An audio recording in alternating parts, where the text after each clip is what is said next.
Now there are other baptisms, okay? There is John's baptism, there is the baptism that Jesus had, the baptism of suffering. Okay, we won't go into all that. In this series, we'll just talk about first the Christian baptism and maybe later the Holy Spirit baptism. And of that today we'll just talk about why the Christian baptism.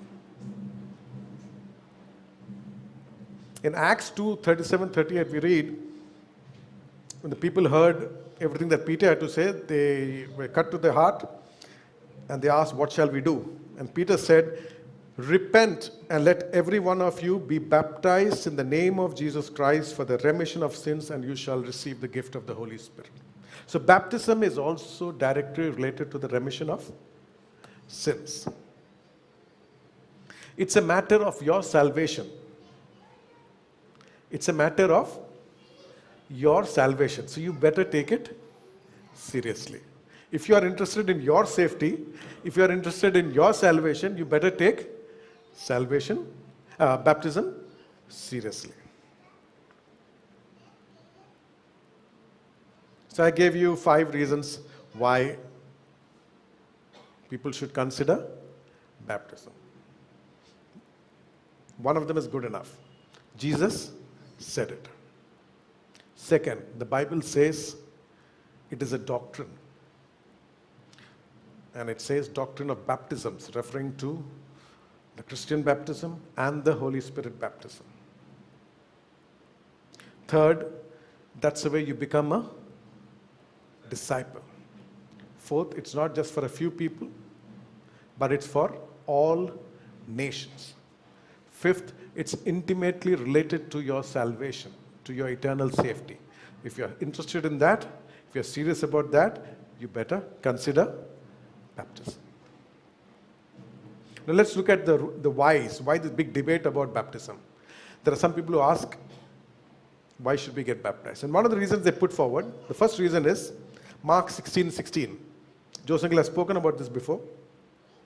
He who believes and is baptized will be saved. He who does not believe will be condemned. He who believes and is baptized will be saved. He who does not believe will be condemned. So the first thing they say is, Jesus never said, he who does not get baptized will be condemned. Jesus only said, he who does not believe will be condemned. So he is not serious about baptism. So it's not, I will not be condemned if I don't get baptized. Some of these positions are so powerful, the man has to be very strong to make these statements, a very brave person. Let's forget for a minute what he did not say. He did not say that those who will not get baptized will be condemned. Let's just focus on what he said. What did Jesus say? He who believes and is baptized will be saved. What do you say about that? What do you say about what he said? How do you answer that? If Jesus said, he who believes and is baptized will be saved, you have to take that seriously. You cannot say he did not say who does not get baptized will not be condemned. He didn't say that. So it's okay. You have to first deal with what he said before you go on to what he did not say. Who did Jesus say will be condemned? He who does not believe. What do you say will happen to a person who does not believe Jesus when he said he who believes and is baptized will be saved? We saw that the person who is condemned is the person who does not believe, right? That's a person who is going to be condemned. If I say I don't believe what Jesus said about believing and baptism, what will that do for me? I will be condemned. If I don't believe that statement itself, which he just made there, I am going to be condemned. I cannot say I believe part of your statement and the other part I don't believe. If I don't believe what he said, I will be condemned. Third, you have to explain, why did Jesus put 2 conditions there? Why did Jesus say, believe and be baptized? Chumma. Time pass. Can you show me from scripture any wasted action or any wasted word from the Lord? Jesus was super efficient, super economical in his actions and his words. He did not waste words, he did not waste his actions. When he went into the well near Samaria, it was to meet that woman. When he rested there, he was not wasting time. He knew he had an appointment with that lady who was to come. And she was to lead, make way for the salvation of the Samaritans there. Jesus never wasted his actions, did not waste his words. Why did Jesus say, believe and be baptized? If I tell you, if I go to Ernakulam Junction and I say, he who buys a ticket and gets on the train will reach his destination. He who does not buy his ticket is condemned to stay where he is. Okay, I'll repeat that. If I say, I go to the station and tell you, he who buys a ticket and gets onto the train will reach his destination. He who does not buy a ticket is condemned to stay where he is. What does that mean? That only a person who does not buy a ticket is condemned to stay where he is? No. The person who does not buy a ticket is condemned for sure. The person who buys a ticket and does not get on the train is also condemned to stay where he is. Buying a ticket is a necessary condition.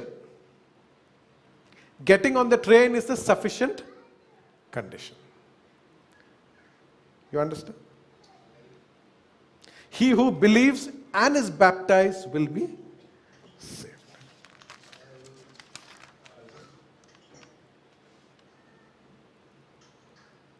Don't say Jesus did not say he who does not get baptized will be condemned. We are already a lost people. Man is already a lost being. The Bible does not need to spell out a million different ways of how to get condemned. We are already condemned. The Bible shows you how to be saved. Just because the Bible does not say that if you smoke excessively you'll get cancer and die and be condemned, does not mean that is not true. We are already condemned. We are already heading super fast to hell. But the Bible instead provides a way to show how to be saved. And that's what we need to grab and that's what we need to obey. So I hope that part of the, it's very clear. You have to buy the ticket and get on the train if you want to reach your destination. Others, you are condemned to stay. Next objection. We are saved by grace alone. When you insist on your baptism, you are making it by works also. They say, salvation is by grace alone. When you insist on putting this, you are trying to add works to grace. First of all, I want to say baptism is not works. Let me make that very clear. Baptism is not works. We'll see what it is. Baptism is definitely not works. But for the benefit of the people who say, give this kind of argument, let's assume for a minute that it is works. I don't believe it, but let's assume for a minute that it is works. What is grace? Exactly. Grace is unmerited favor. If grace is unmerited favor, and we are all saved by grace alone, everybody in the world should be saved. If grace is unmerited favor, means we don't deserve it, but the grace is coming, and we are saved by grace alone, everybody in the world should be saved. Because no one deserves it. And you are saved by grace alone. So grace should be there for everyone. Are you with me?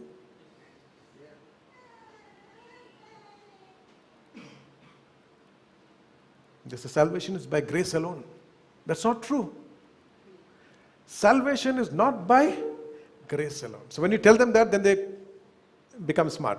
So they will tell you, salvation is by grace through faith alone. Okay? They'll say, salvation is by grace through faith alone, but definitely not by your works, which is baptism. Baptism is works. You're making me do something and earn my salvation. Is that true? Does the Bible say that salvation is by grace through faith alone? It doesn't say that. All it says is, for by grace are you saved through faith. We cannot add an alone there. I'll explain. You cannot add an alone where it is not there. All the Bible says is, for by grace are you saved through faith.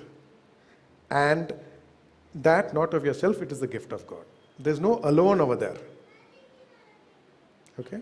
There is no alone there. So you cannot say we are saved by grace through faith alone.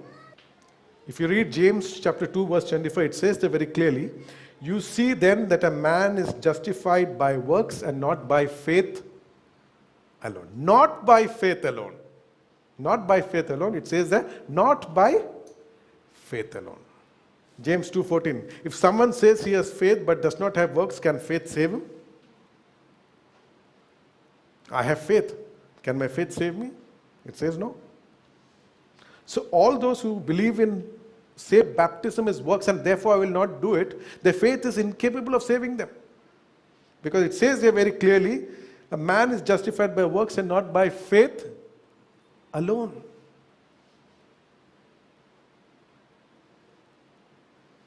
In one chapter, Hebrews 11, by faith Abel offered to God a more excellent sacrifice. It is not by faith Abel sat, but by faith Abel offered something. He did something. By faith Noah moved with godly fear and prepared an ark. Noah did something. By faith Abraham obeyed, and when he was called to go, he went. By faith Moses, when he was born, was hidden for 3 months. By faith the walls of Jericho fell down after it was encircled for 7 days. By faith Rahab saved her life because she hid the spies. When Lazarus died, Martha told Jesus very clearly, I believe that you are Christ, the Son of God. Martha told him, it's recorded, I believe that you are the Son of God. That should have been enough. But Jesus said, remove the stone. Jesus said, remove the stone. At which point in time she said, but he's already stinking. I have faith, but I will not move the stone. She would not have seen the glory of God. She had faith, but she had to get the stone removed. And then she saw the glory of God. Jesus required the blind man to go and wash in the pool of Siloam. Was there magic in that power? Was there power in that water? Or was it the power of Jesus that healed him? It was the power of Jesus. Naaman had leprosy. He was asked to go and dip himself. Was it the waters that healed him, or was it the power of God that healed him? God in His wisdom can ask us to do something because He is God and not us. And our job is to obey. When He says, believe and be baptized, we believe and we get baptized.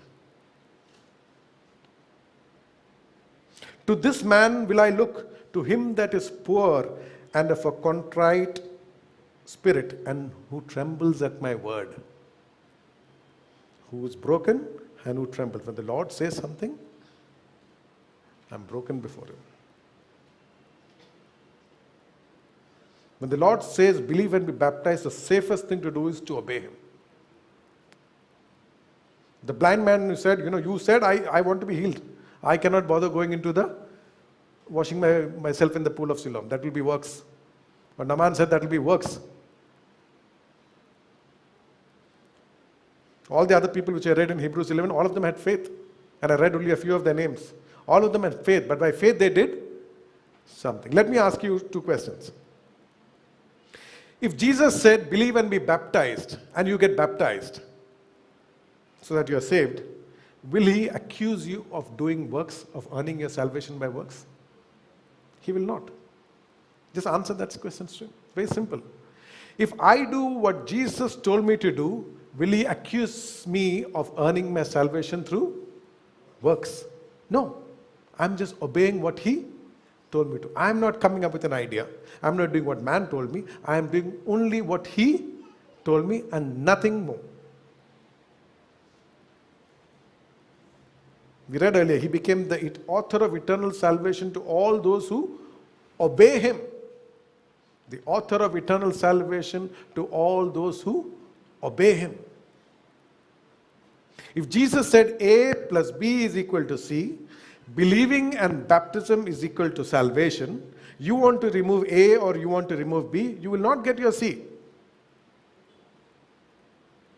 This is not man's formula, this is God's formula. We have no authority to take away something from that equation. Jesus said, believe and be baptized. Third objection, Jesus did not baptize. If it was so important for salvation, when he came down, he would have baptized people. So it's not important. If it was so important, Jesus, after giving the gospel, would have baptized all of them. But the word of God in John 4:1-2 says, in fact, it was not Jesus who baptized, but his disciples. So do we think that the disciples baptized all these hundreds and thousands of people, more than John in fact, A, without the knowledge of Jesus or without his direction? Was it their idea? Jesus didn't baptize. So disciples said, we have a lot of free time, let's do something. Let's go and start baptizing people. Was it their idea? Jesus didn't know he was praying in the mountain, so in the meantime, let's go and dip some people. This was Jesus' directive. They were doing it according to his word and his knowledge. He was the one who told them to do it. In fact, if you read John 3, verse 22, it says there, after these things, Jesus and his disciples came to the land of Judea, and there he remained with them and baptized. I believe John 3:22, where it says where he stayed there and baptized, he's talking of Jesus baptizing the 12 core disciples, maybe the 70 others, and maybe some other disciples. And after that, he empowered them to go and do the baptism on his behalf. It's not, it didn't mean he didn't authorize the baptism. Next objection. Okay, let's forget Jesus for a minute. Paul said, for Christ did not send me to baptize, but to preach the gospel. There's another objection. If baptism is so important, then Paul would have baptized.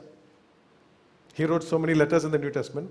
Paul said, Christ did not send me to baptize, but to preach the gospel. See, if Paul did not have a problem, why are you adding this on us? Paul was the person who said, I was not disobedient to the heavenly vision. Paul was not disobedient to the commission that he got. Paul was not disobedient to the calling on his life. The reason why Paul wrote that and why he probably stopped baptizing himself is that people now started getting a hierarchy. I am baptized by the Pope himself. I am baptized by the cardinal. So you are not as good as me. I am baptized by the bishop. So I am better than the person who got baptized by the priest. Right? In every organization there is a hierarchy. So If I got baptized by Jesus himself, then, obviously I am a better baptized, been better baptized than the one who's been baptized by Paul. And if you've been baptized by Paul, then you are obviously better than somebody who's been baptized by one of the 70 others. So Paul said, enough. You're missing the point. You guys will get baptized, but it will not be so that you can boast about by whom you've been baptized. Paul was not a person to set aside the law of God, to set aside the commandment of God. Then they will come to another objection. Okay, forget Jesus, forget Paul. The thief on the cross never got baptized. Why are you asking me to get baptized? Jesus said, today you will be with me in paradise. If he got there without your baptism, why are you insisting that I get baptized? Think about this. It's a little scary. Imagine this person is standing in the great throne, in the great courtroom of God. Let's call him Mr. X. Mr. X is standing in the great judgment room of God. Where do you think he'll be standing? In the accused box, because he's got a list of charges against him. So the devil is there, he's reading out all the charges against Mr. X. From the time he was maybe this age, this is the list. This is what he did, this is what he spoke, this is what he drank, this is what he, this is what he did not do, this is all the sins of omission and commission. It's all there. It's all recorded.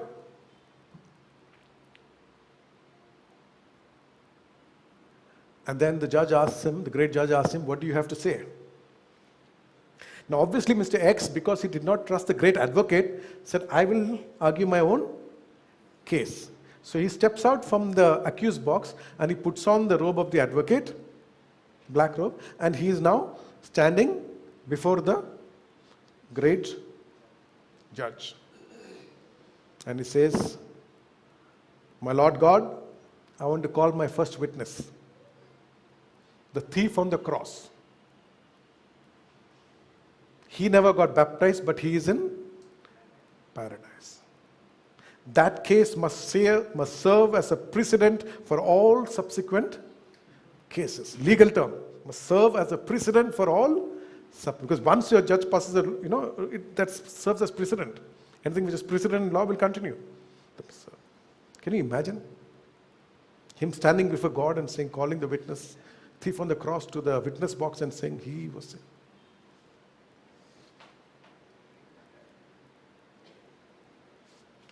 It's scary.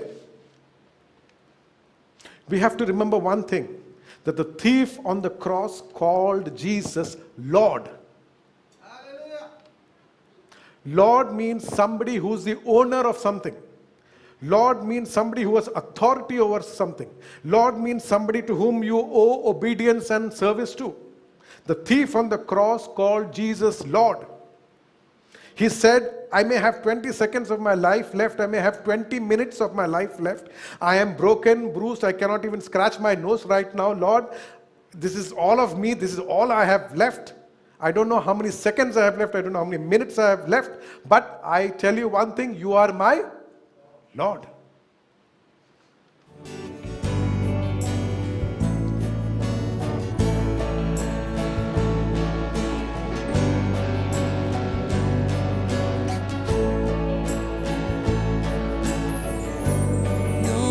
Turning back, I've made up my mind.